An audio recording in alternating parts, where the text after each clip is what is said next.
Hello बच्चों, आजकल आप लोग पढ़ रहे हैं आरोह भाग 2 से पाठ सहर्ष स्वीकारा है, जो गजानन माधव मुक्तिबोध द्वारा रचित कविता है।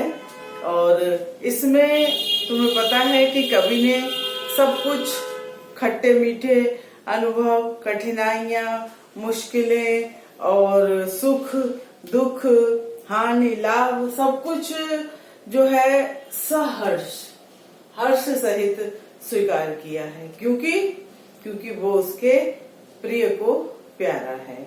अब वो प्रिय कौन है वो अज्ञात है। मैंने बताया संबोध्य जो है, जिसको उन्होंने संबोधित किया है, वो अज्ञात है। पता नहीं वो माँ है, बहन है, प्रेयसी है, पत्नी है, लेकिन वो कोई प्रेमी है जो उनको बहुत अधिक प्यार करता है, और उसी के कारण उन्होंने सब कुछ सहर्ष स्वीकार कर लिया, क्योंकि वो उनके प्रियतम को, उनके प्रिय को प्यारा है, इसलिए उन्होंने सहर्ष स्वीकारा है। बात समझ में आ रही है ना बच्चों? अब देखो, तो पूरी कविता खूब अच्छी तरह समझ में आ गई होगी। अब देखो टिप्पणी, प्रश्न 1 में टिप्पणी है? गर्वीली गरीबी भीतर की सरिता, बहलाती सहलाती आत्मीयता, ममता के बादल। इन पर टिप्पणी कीजिए। पहला क्वेश्चन है, तो पहले क्वेश्चन में बच्चों सबसे पहले आता है गर्वीली गरीबी है। गर्वीली जो है गरीबी का प्रविशेषण है। तो गरीबी को गर्वीली क्यों कहा है? लेखक कवि ने गरीबी को गर्वीली क्यों कहा है? वो इस पर तुम टिप्पणी लिखोगे तो क्या लिखोगे कि संपन्नता या विपन्नता है, जो भी है वो हमारी अपनी है। हम गरीब हैं तो हम खुद हैं, हम संपन्न हैं तो हम खुद हैं, है ना? वो हमारी अपनी है, तो उसमें रोना या उसमें झीकना क्या? उसको गर्व सहित है, सम्मान के सहित उसको स्वीकार करो। गरीबी को उन्होंने गर्वीली कहा है, क्योंकि प्रविशेषण है ना, गरीबी का प्रविशेषण गर्वीली गरीबी, इसलिए उन्होंने कहा है कि मैंने वो सब स्वीकारा है, चाहे वो गर्वीली गरीबी हो, है, चाहे सुख हो दुख हो, अच्छा हो बुरा हो, हानि हो लाभ हो, सब कुछ मैंने स्वीकारा है, क्योंकि वो मेरे प्रियतम को प्यारा है, मेरे प्रिय को प्यारा है, इसलिए मैंने उसे हर्ष सहित खुशी सहित स्वीकार किया है। ठीक है। और भीतर की सरिता से क्या तात्पर्य है?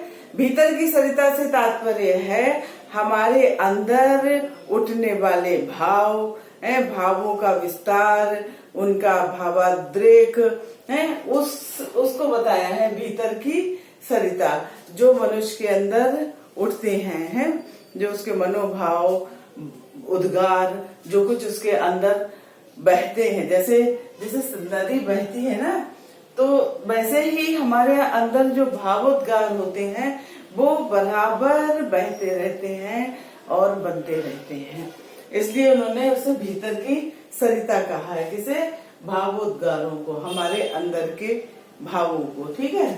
बहलाती सहलाती आत्मीयता से मतलब कवि कहता है कि बहुत अधिक स्नेह, अपनापन, बहलाना और सहलाना, ये सब जो है वो आत्मा का हनन करता है, मनुष्य को कमजोर करता है, उसे उसकी योग्यता का विस्तार नहीं करने देता है। इसलिए उन्होंने इस बहुत अधिक प्रेम को, बहलाने सहलाने और अपनेपन के भाव को उन्होंने बहलाती सहलाती आत्मीयता कहा है। ठीक है। ममता के बादल, भाई ममता तो एक पवित्र शब्द है, ममता के बादल। अब तुमने देखा कि जब बच्चों को बहुत अधिक प्यार दिया जाता है और बहुत अधिक संरक्षण में रखा जाता है, उनको भूख लगने से पहले खाना तैयार है, उनकी जरूरतों से पहले उनको सब कुछ उपलब्ध हो जाता है, तो वो बच्चे कहीं जरा सी भी कठिनाई आती है उसमें विचलित हो जाते हैं। ममता के बादल। हालांकि ममता बहुत पवित्र शब्द है और उसका कोई सानी भी नहीं है। ममता जिन लोगों को प्राप्त होती है वो लोग सौभाग्यशाली होते हैं, लेकिन उन्होंने यहाँ पर ममता के बादल कहा है। क्यों? क्योंकि उसके ममता के बादल में घिरकर मनुष्य जो है किसी काम का नहीं रह जाता, इसलिए उन्होंने ममता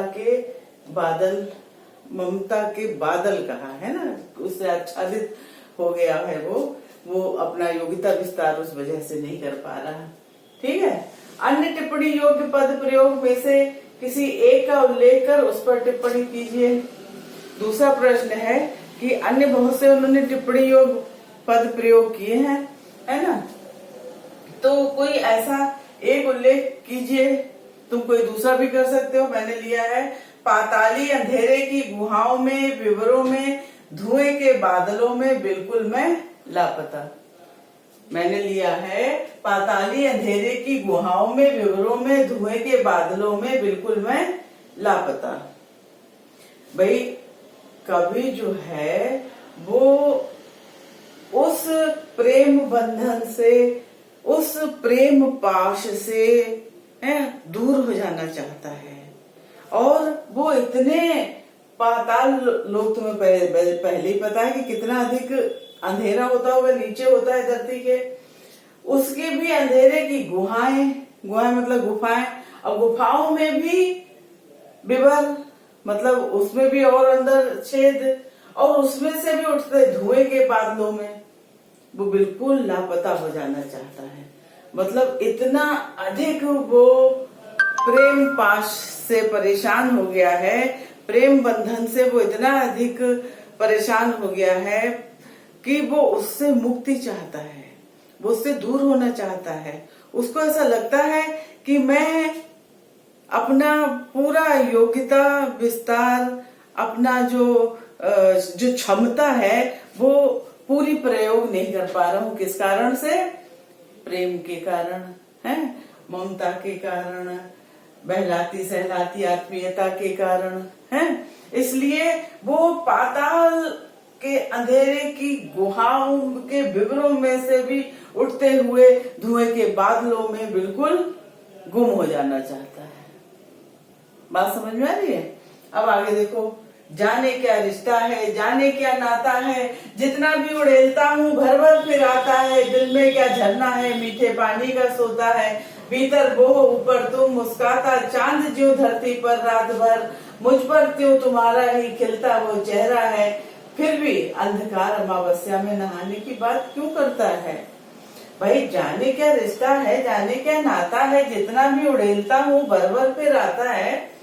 प्रश्न 3 में तुम देख रहे हो कि कवि जो है अपने अज्ञात प्रेमी से इतना ज्यादा प्रभावित है, उसके स्नेह बंधन में इतना जकड़ा हुआ है कि वो उससे अलग होना चाहता है, दूर होना चाहता है, लेकिन वो इतना अधिक लबालब है कि वो स्रोत जो है खत्म ही नहीं होता।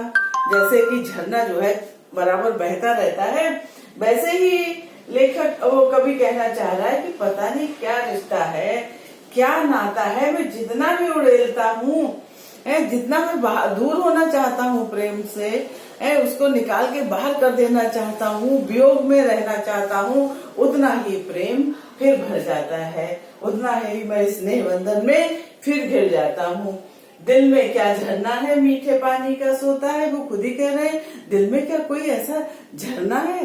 जैसे झरना जो है वो लगातार बहता रहता है, वैसे वो अपने अंदर प्रेम को पाते हैं कि जितना मैं दूर होना चाहता हूँ उतना ही बढ़ रहा है। क्या कोई झरना है दिल में, या कोई मीठे पानी का स्रोत है? भीतर वो ऊपर तुम, कह रहे अंदर जो है कभी न खत्म होने वाला प्रेम का स्रोत है, और ऊपर तुम, ऊपर से तुम्हारा वो खिलता चेहरा है, तुम्हारा खिलता चेहरा। जैसे उसका उस अज्ञात प्रेमी, चाहे वो माँ है, बहन है, प्रेयसी है, पत्नी है, जो भी है, उसका वो मुस्कुराता खिलता चेहरा कवि को उसी प्रकार से आच्छादित किए हुए है, जिस प्रकार से चांद जो है वो धरती पर चांदनी बिखेरता है और पूरी धरती को शीतलता प्रदान करता है। उसी प्रकार से उनके उस संबोधि का जो खिलता हुआ चेहरा है, मुस्कुराता हुआ जो चेहरा है, वो उसको घेरे हुए है, उसको ठंडक पहुंचाता है। वो उसके मुंह पार से निकल नहीं पा रहा है ना।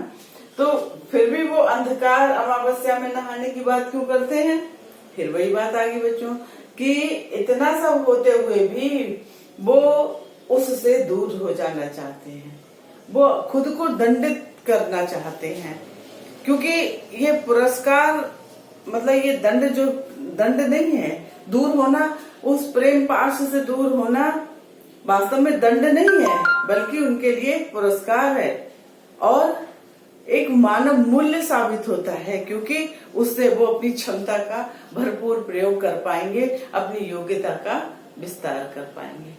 तो इस तरह से बच्चों तुम्हें ये तीनों प्रश्न समझ में आए होंगे हैं, और इनको अच्छी तरह से पढ़ो, खुद करो, और आगे जो और प्रश्न है वो अगले वीडियो में करवा दूंगी। कहीं पे और कुछ समझ में ना आए तो जूम क्लास में पूछ लेना। धन्यवाद।